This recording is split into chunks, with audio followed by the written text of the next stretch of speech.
하나님께서 저와 여러분들에게 주시는 말씀은 신약 성경 히브리서 4장 12절부터 13절까지 말씀입니다.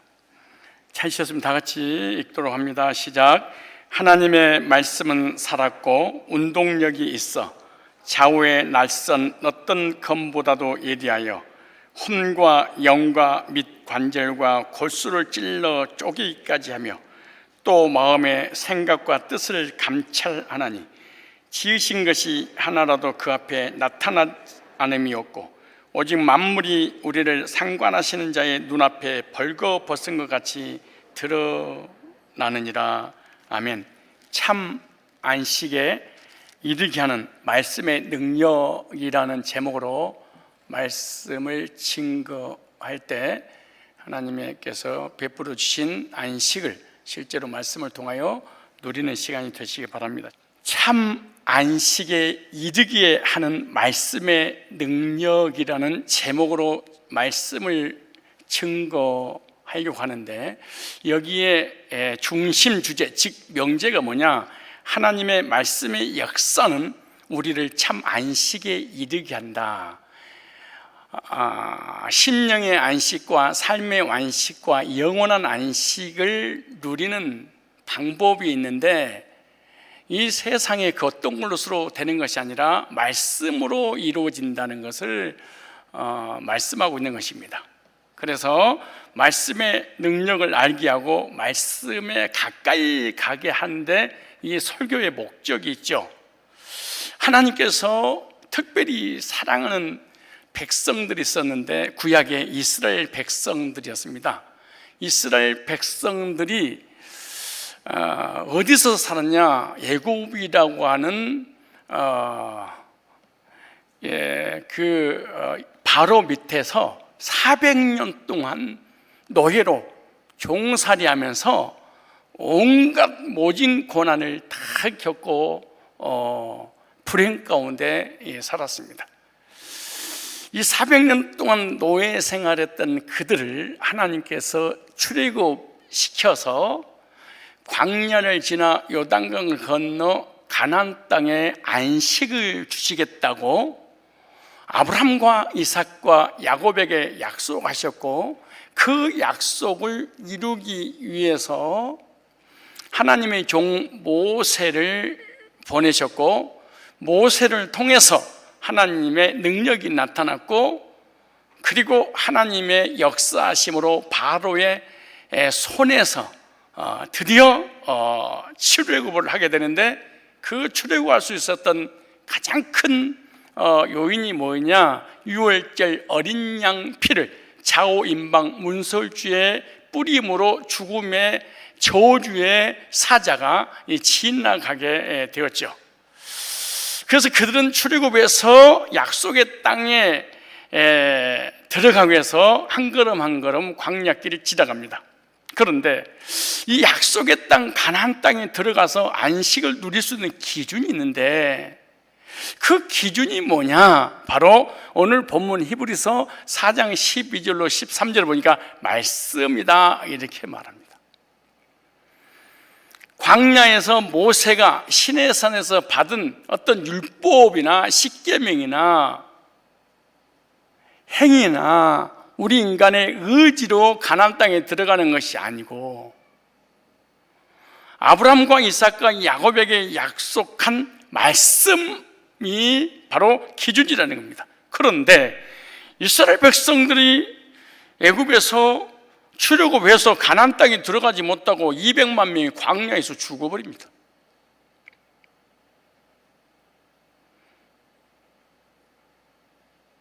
기가 막힌 일입니다. 애굽에서 나와서 홍해까지를 건넜습니다. 세상에서 나와서 교회 와서 세례까지는 받았습니다. 천국에 가지 못하고 지옥 가는 것에 대한 모형입니다. 그림자입니다. 그렇다면 그들은 왜 가나안 땅에 들어지 못하고 광야에서 멸망을 당한 것처럼 교회 와서 세례까지 받고 신앙생활을 그렇게 잘하다가 지옥 가버린 이유가 뭐냐? 그것은 전능하신 하나님을 신뢰하지 않았다. 두 번째, 하나님께서 주시겠다고는 약속을 믿지 않았다. 세 번째, 율법을 통하여 행위로 구원받으려고 한 것이었다. 성경은 이렇게 말씀합니다. 이와 같이 오늘날도 전능하신 하나님을 신뢰하지 못하거나 전능하신 하나님께서 우리에게 말씀을 주셨는데 그 말씀의 언약을 믿지 못하고 우리 인간의 의지나 행위와 노력이나 율법을 통하여 들으려고 하는 자는 이스라엘 백성들처럼 이 땅에서 하나님을 믿지만은 결국 지옥 가고 말 것이다 라고 하는 것입니다. 하나님께서 저와 여러분들을 사랑하셔서 죄와 저주와 사망의 수렁에 빠져 영원히 지옥 가야 될 죄인들을 구원하시려고 예수님을 보내셔서 십자가에서 구속을 이루시고 믿는 자들에게 죄와 저주와 사망에서 해방시켜 주실 뿐만 아니라 구원받은 자들에게 심령의 안식과 영원한 안식을, 천국을 약속해 주셨는데, 본문은 하나님의 말씀을 믿지 않고 순종치 않으면 가나안 땅에 들어가지 못한 것처럼 심령의 안식도 올 수 없고 영원한 천국의 안식에 들어가지 못한다고 경고를 했는데, 이런 경고에 대해서 말씀을 듣는, 설교를 듣는 교인들의 두 가지 반응이 있을 것이다 라고 하는 것입니다.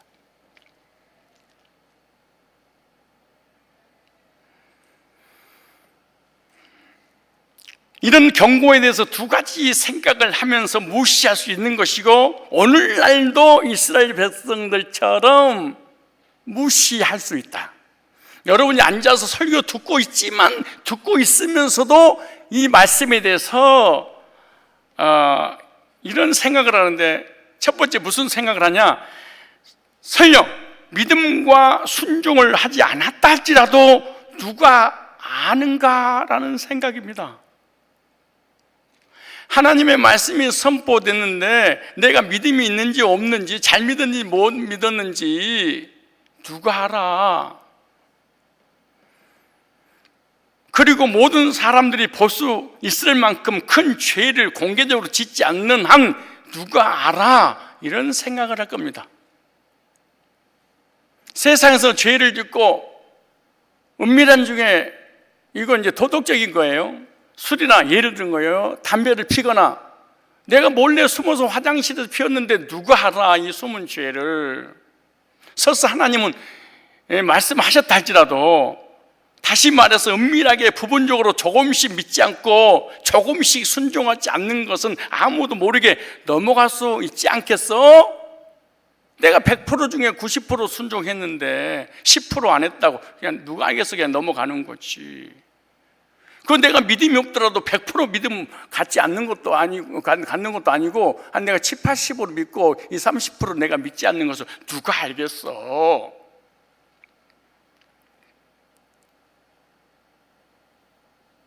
두 번째, 천국의 안식에 들어가지 못한다는 경고는 겁만 주는 것일 뿐 실제로 집행되는 것은 아니라고 생각하는데요.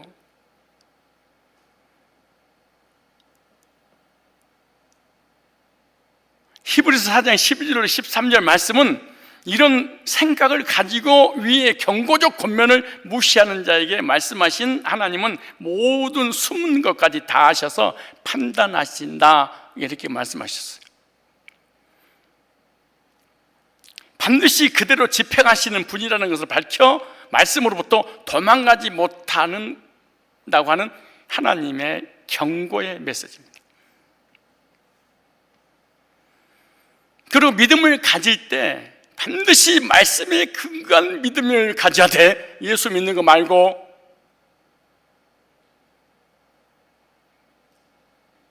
하나님 믿는 거 말고. 이스라엘 백성 하나님 믿고 예수 오실 메시아 바라보고 약속의 땅 가나안 땅을 향해서 들어갔어.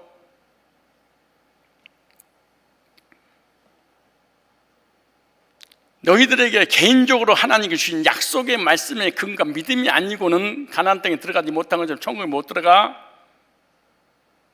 그리고 말씀의 근거 믿음을 갖게 하려고 말씀하신 경고입니다. 즉 하나님은 다 아신다. 그럼 어떻게 아시냐? 말씀을 통해서 네 속에 믿음 없는 것과 네 속에 있는 은밀하게 숨어서 지은 죄와 불순종하는 것 다 말씀이 선포될 때 적나라하게 노출시킬 거야.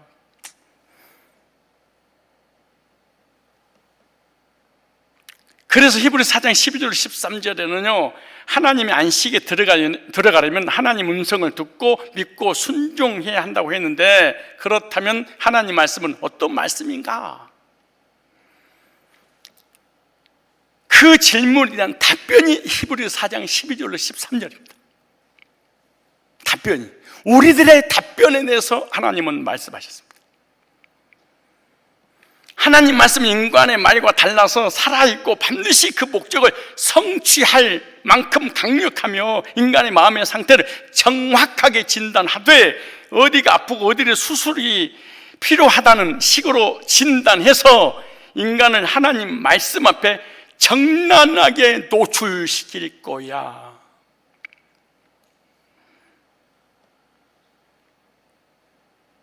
그렇다면 하나님의 살아있는 말씀은 어떤 능력이 있을까? 심령의 안식과 영원한 천국의 안식에 들어갈 수 있는 말씀의 능력은 첫째, 하나님 말씀은 생명의 능력이 있다 이렇게 말합니다. 무슨 능력이 있어요? 생명의 능력. 그래서 생명의 능력의 첫 번째, 하나님 말씀은 살아있다라고 경고하십니다. 철학은 유행이 있으나 말씀은 영원하단다. 말씀은 생명이 있기 때문에 영혼을, 허물과 죄로 죽었던 그 영혼을 거듭나게 하사 살리는 역사가 있다. 베드로전서 1장 23절에 이렇게 말합니다. 너희가 거듭난 것이 썩어질 씨로 된 것이 아니요 썩지 아니할 씨로 된 것이니 하나님의 살아있고 항상 있는 말씀으로 되었느니라. 그러므로 모든 육체는 풀과 같고 그 모든 영광이 풀과 꽃과 같으니 풀은 마르고 꽃은 떨어지 오직 주의 말씀은 세세토록 있도다 했으니 너에게 전한 복음이 곧 이 말씀이니라. 허물과 죄로 죽은 그 영혼에게 말씀이 증거되어져서 그 복음의 말씀을 통하여 죄와 저주와 사망과 지옥의 권세 해방받고 거듭나서 구원받고 심령의 안식과 영생의 안식에 들어갈 수 있는 살아있는 생명력 있는 말씀이다 이렇게 말해요. 그런데 이 생명의 말씀은 언제까지냐? 영원하다 이럽니다. 우리의 언어는, 우리의 말들은 영원하지 않아. 그래서 이사야서 41장 8절에 풀은 마르고 꽃은 시드나 우리 하나님의 말씀은 영영이 서리라 하라.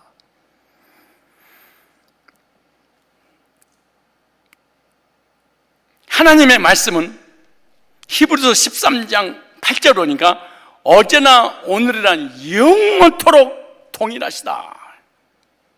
왜 하나님의 말씀은 영원하고 영원토록 동일할까요? 하나님이 영원하시기 때문에 그렇습니다. 그리고 하나님 말씀은 변함이 없으십니다. 하나님의 말씀은 언제나 새롭고 하나님 말씀은 언제나 옳고 하나님 말씀은 현재 나에게 적용됩니다. 왜? 영원하니까. 아담이 오실 예수님을 바라보고 구원받고 노아도 오실 아브라함, 이삭, 야곱도 오실 예수님을 바라보고 죄 문제 해결받고 구원받은 것처럼 6,000년이라는 세월이 7,000년의 세월이 지난 이 시대의 인간도 동일하게 죄 문제 해결을 받으려면은 오신 예수님 믿고 거듭나서 구원받은 것이다.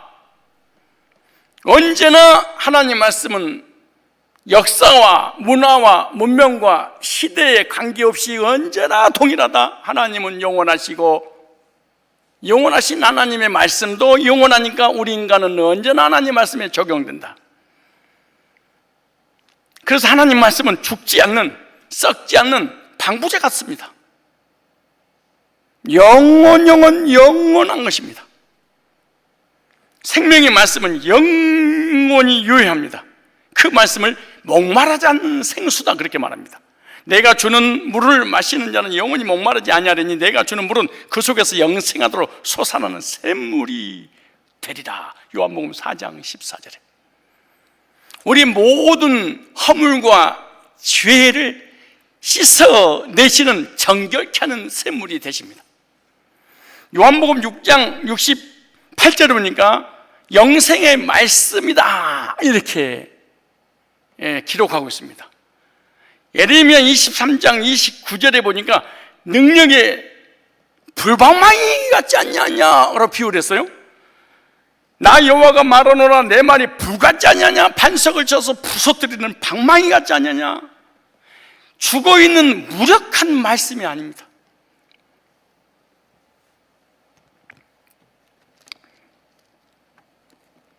살아있는 말씀입니다.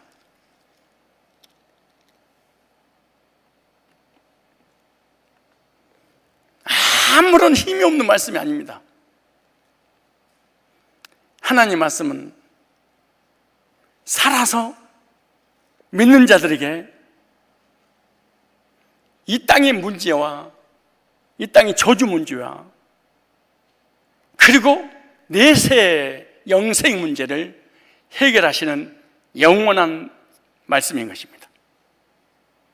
두 번째, 하나님 말씀은 운동력 있다 이렇게 말합니다. 첫 번째, 두 번째를 말씀하는 거예요. 이사야서 55장 10절로 11절을 보니까 이 말씀을 잘 듣고 적용을 하셔야 되는데, 비와 눈이 내리는데 목적이 있지 않냐?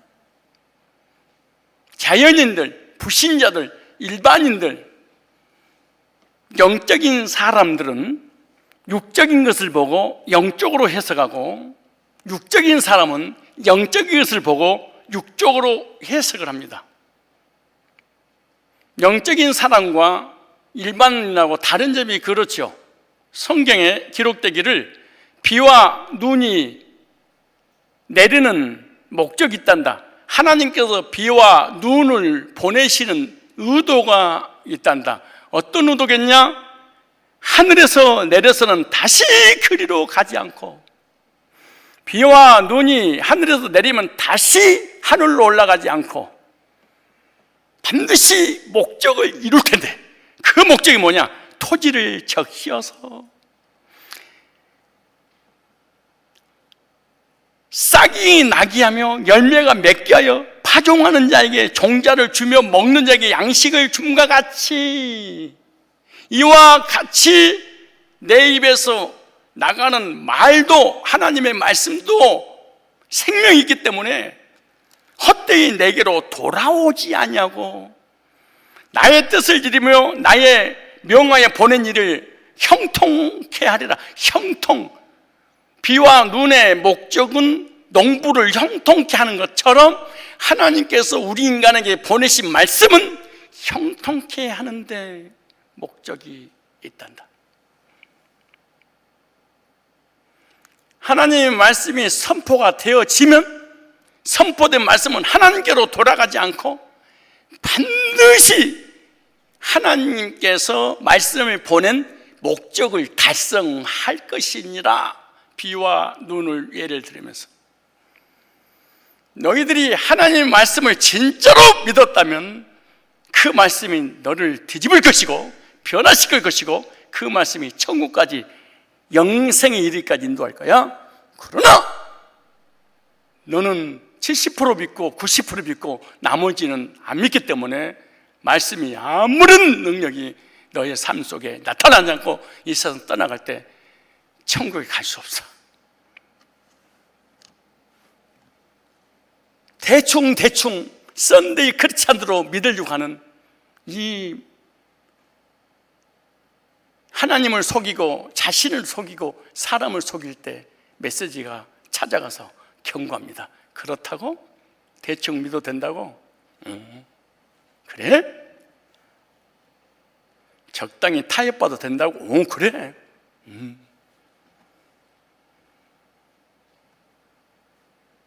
누가 내가 구원 받았는지 안 받았는지 알 수 있다고? 모르지. 누가 알아 감히? 그러나 말씀이 찾아가면 정난하게 드러나게 될 거야. 말씀이 찾아가면 네 신앙이 진짜인지 가짜인지 다 드러나게 될 거야. 광야에 말씀을 보냈더니 그 말씀을 통하여 받아들이지 않으므로 광야에서 다 멸절당했지. 대충 적당히 눈치껏 종교생활하다가 메시지로 하나님이 경고하시는 거죠. 이사야서 55장 10절로 11절은 하나님 말씀은 운동력이 있는데 소기의 목적을 성취하며 써서 신속하고 강력하다, 힘과 능력이라는 뜻입니다. 말씀의 강력한 능력은 생명을 얻게 하고 더 풍성케 할 뿐만 아니라 사람을 변화시키는 능력이 있다. 목사님, 나는 교회 아무리 오래 다녀도 변화 안 되던데요. 그런 게 되겠어요. 나는 지랄맞이 성질이요, 나는 교회 오래 다니도 안 바뀌던데요. 그런 게 어디겠어요.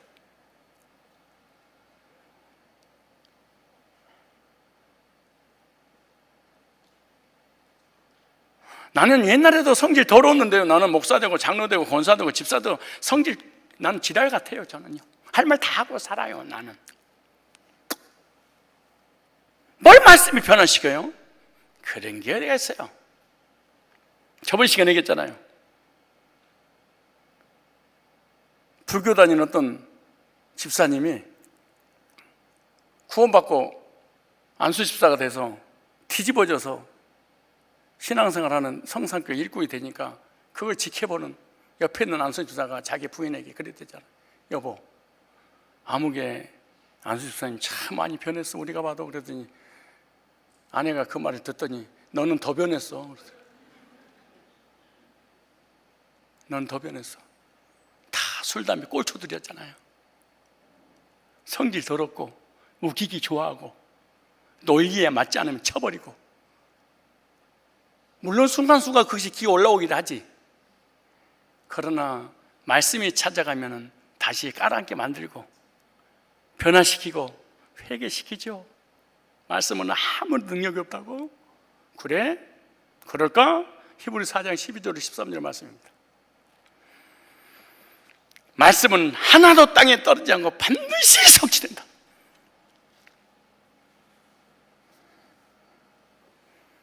일대지 세 번째, 우리에게 나타난 실제적인 말씀의 역사는 뭐냐? 우리 인간의 상태를 말씀이 찾아서 알려줄 것이니라.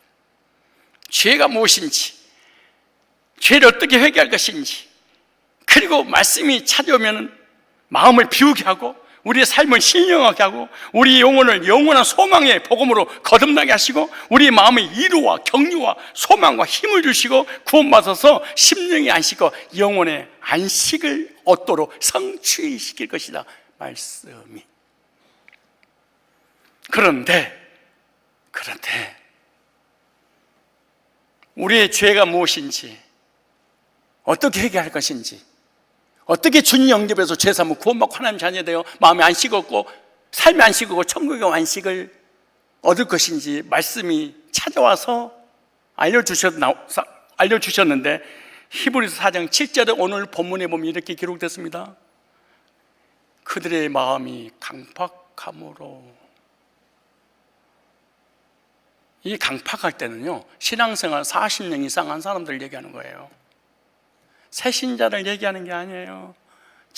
전부 다 목사, 장로, 권사, 교회 오래 다닌 사람들, 절대로 복음이 전해지면 받지 않을 것입니다. 강팍하여. 옛날에 우리 어렸을 때 강팍하다는 표현을 이렇게 해도 되겠나 모르겠네요. 어렸을 때 시골에서 쟁기를 끄는 소 있잖아요. 젊은 소와 꼰대 소가 달라요. 젊은 손은 이리야 한문도 잘 알아들어가지고 좌로 우로 얼마나 잘해. 근데 꼰대 손은요, 가다가 힘들면 딱 서버립니다. 농사를 못하게. 그러면 좌로 우로 그러고 때려. 그러면 이렇게 아프면은 음메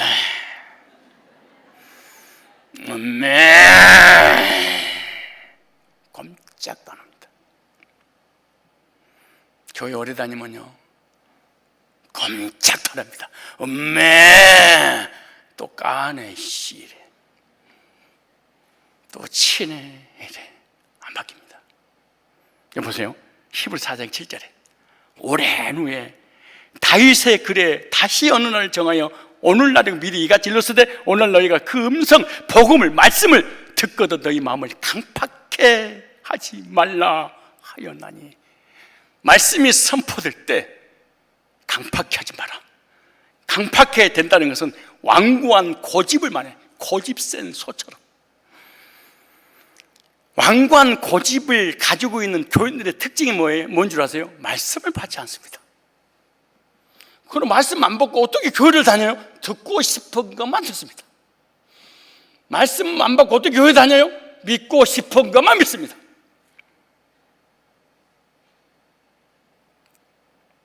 그래서 결국 이스라엘 백성들이 광야에서 출애굽기 17장에 보면 하나님을 시험하고 말씀을 불신함으로 말씀 믿지 않고 굳어져 버렸습니다. 강팍하게. 그러니까 이 세상에서 도덕적으로 윤리적으로 지은 죄보다 더 무서운 죄가 뭔 줄 아세요? 하나님 말씀을 받지 않는 이 강팍함. 강팍하게 되었을 때 그 결과가요 7절로 8절에 나옵니다. 읽어볼까요? 7절에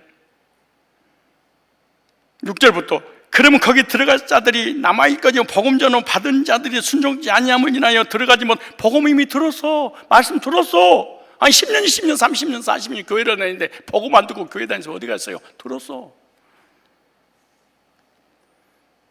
들으면 들을수록 강팍하고 들으면 들을수록 교만해져. 근데 뭐라고 그러는 거 보세요.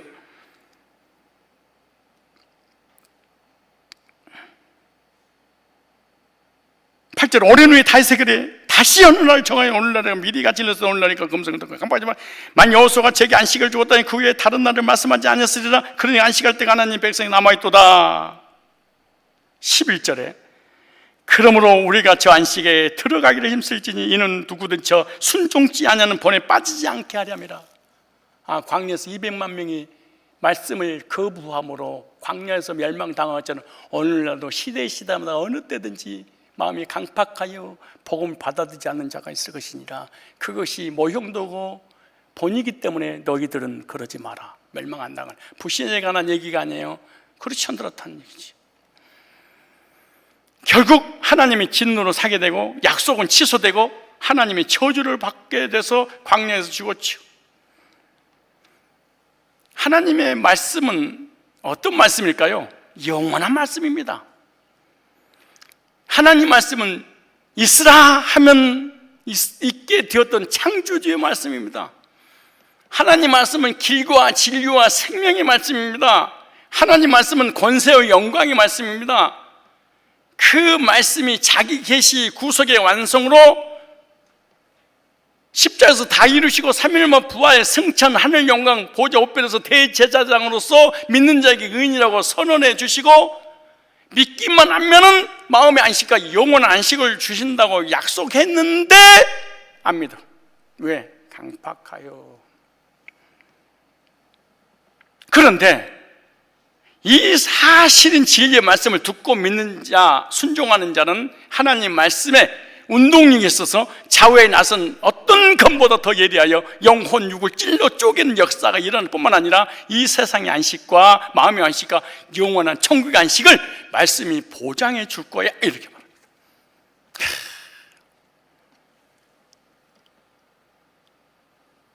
하나님의 복음의 구속사를 믿는 그 성도에게는 너희에게 선포했던 그 말씀이 너희들을 영원한 심령의 안식과 천국 안식으로 인도할 거야. 그 말씀, 들었던 말씀이. 그러나 받아들이지 않는 사람은 그 말씀이 이 땅에서 저주와 영원한 지옥 형벌 면치 못할 거야.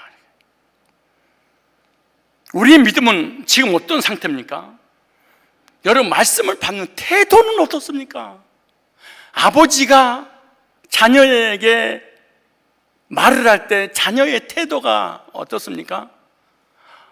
왕 앞에 서 있는 백성들의 태도는, 신하들의 태도는 어떠해야 할까요? 전능하신 창조주의 말씀이 선포될 때 우리들의 태도는 어떻습니까? 그리고 말씀을 나에게 주신 약속의 말씀으로 믿습니까? 그리고 그 약속의 말씀을 믿었다면 내 마음에 안식이 있는 거예요. 그리고 진짜로 이 말씀이 믿었다면 내 영원한 천국의 안식을 미래적 현실 속에 소망하며 누리고 있는 것입니까? 구원받고 영원한 천국의 안식의 믿음의 근거는 뭐냐? 말씀에 있단다. 이렇게 네가 복음을 듣고 구원받을 때지 그 말씀이 있단다. 너에게 복음이 전해질 때 받아들이지 않지, 그때 저주받는 거야. 구원받고 영원한 천국의 안식의 믿음의 근거가 어디 있어요? 심령의 안식의 근거가 어디가 있어요? 삶의 안식의 근거가 어디가 있어요? 너에게 전해진 이 복음이었단다. 목사님, 나는 지금 안식도 없고 삶의 안식도 없고 마음의 안식도 없고 천국에 대한 소망에 대한 안식도 없는데요. 맨 처음에 너에게 전해졌던 그 복음 너 무시했던 거야. 강팍하여 후숙해 본 거잖아. 그 후숙해 본 그 결과가 지금이란다. 그 현실이 미래에 내세까지 연결된 것이지. 이게 히브리서 4장 12절로 13절의 말씀이야. 추상적으로 믿는다고, 대충 믿는다고, 적당히 믿는다고, 눈치껏 믿는다고.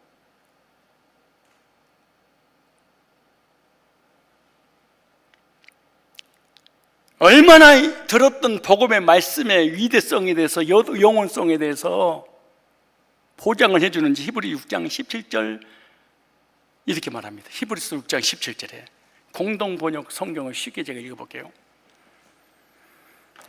하나님께서도 약속하신 것을 이어받을 사람들에게, 아브라함과 이삭과 야곱으로 이어진 것처럼 동일하게 이 시대도 약속을 이어받는구나. 기업으로 약속을 믿는구나. 하나님의 계획이 변하지 않는다는 것을 분명히 보여주시려고 약속을 주시고 약속을 믿는 자에게 두 가지를 주셨는데 그 약속 내가 꼭 지킬 거야 맹세했어. 이 약속이 잘못되면 내가 책임져 보증을 쓰셨어요. 얼마나 확실하면. 하나님은 거짓말을 하실 수 없는 분이시므로 그분의 약속과 맹세는 변하지 않습니다. 왜? 하나님이 변하지 않으니까 하나님의 말씀도 변하지 않나? 하나님이 영원하니까 말씀도 영원해.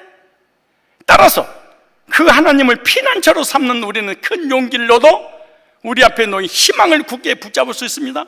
이 희망은 닭과 같아서 우리의 영혼을 안전하고 든든하게 보호해주며 하늘 성전의 지성소에까지 들어가게 해줍니다. 히브리서 9장 15절 보니까 이로 말미암아 그는 새 언약의 중보자시니 이는 첫 언약 때 범한 죄에서 속량하시고 죽으사 부르심을 입은 자로 하여금 영원한 기업의 약속을 얻게 하려 하십니다.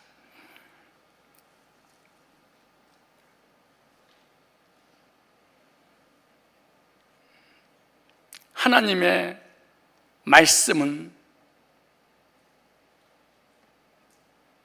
생명력이 있어서 사람을 거듭나서 구원받고 난 이후에 삶을 형통하게 해주실 뿐만 아니라 천국까지 보장해 주신 영원성을 강조하는 것은 하나님은 신실하시고 하나님은 영원하시기에 말씀도 영원히 지속되고 하나님은 영원하시니까 어느 시대나 사람들에게 개인에게 적용되는데, 이 말씀을 들을 때 믿는 자는 그 말씀에 영원히 유하게 될 것이고, 그 말씀을 듣지 않는 자는 오늘 여러분의 모습일 것이니라.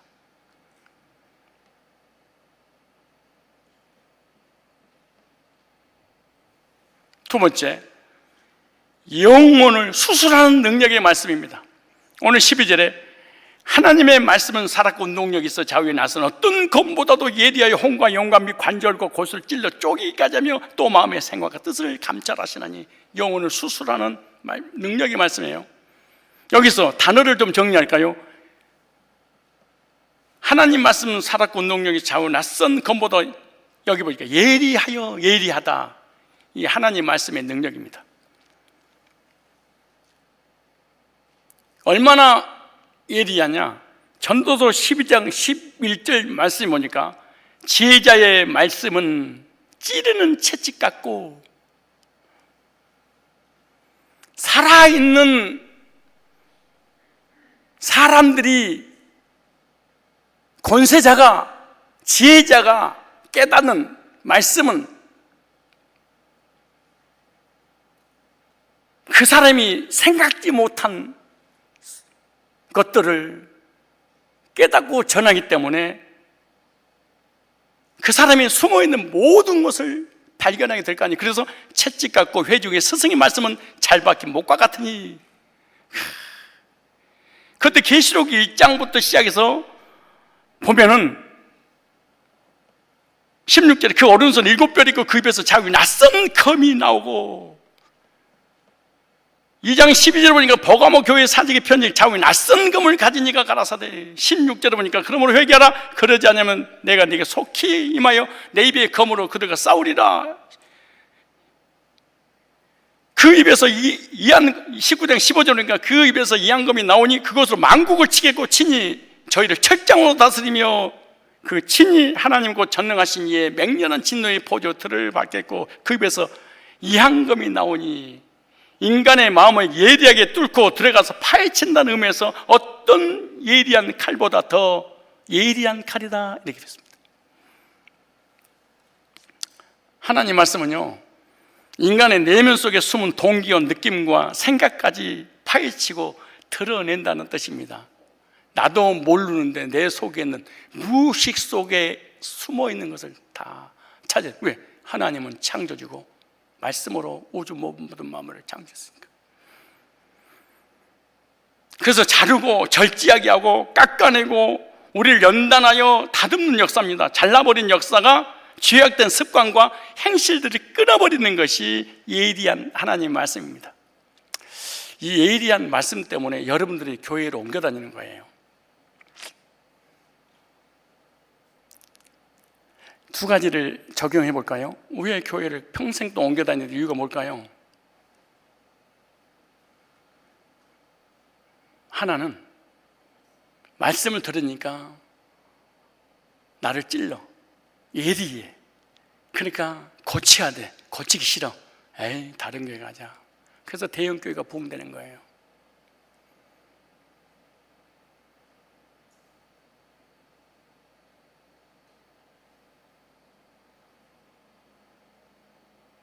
이번에 코로나로 세례 교원 13만 명이 통합 측에서 빠져나갔습니다. 세례 교회만.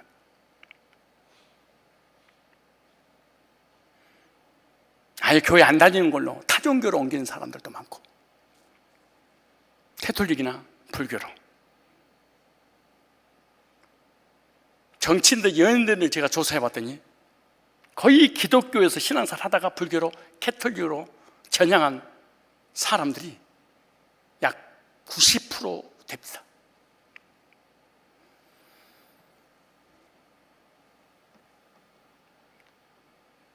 또 하나는, 나는 교회 오래 붙어 다니는데요, 왜 그런지 아세요?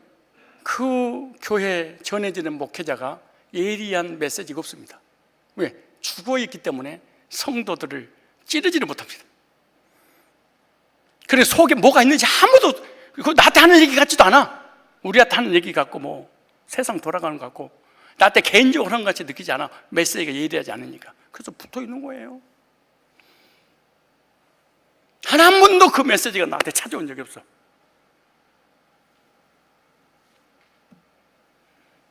구원의 필요성도 못 느껴. 그러니까 다니는 거고. 그런데 인간의 마음을 예리하게 뚫고 들어가서 파헤친다는 의미에서 어떤 예리한 칼보다 더 예리하여 인간의 내면 속에 숨은 모든 것을 들어.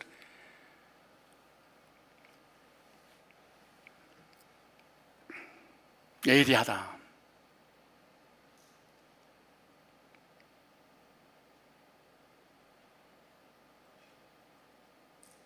예리한 칼날처럼 뾰족 세워진 이 생명의 말씀이 증거될 때 두 가지 반응이 일어납니다.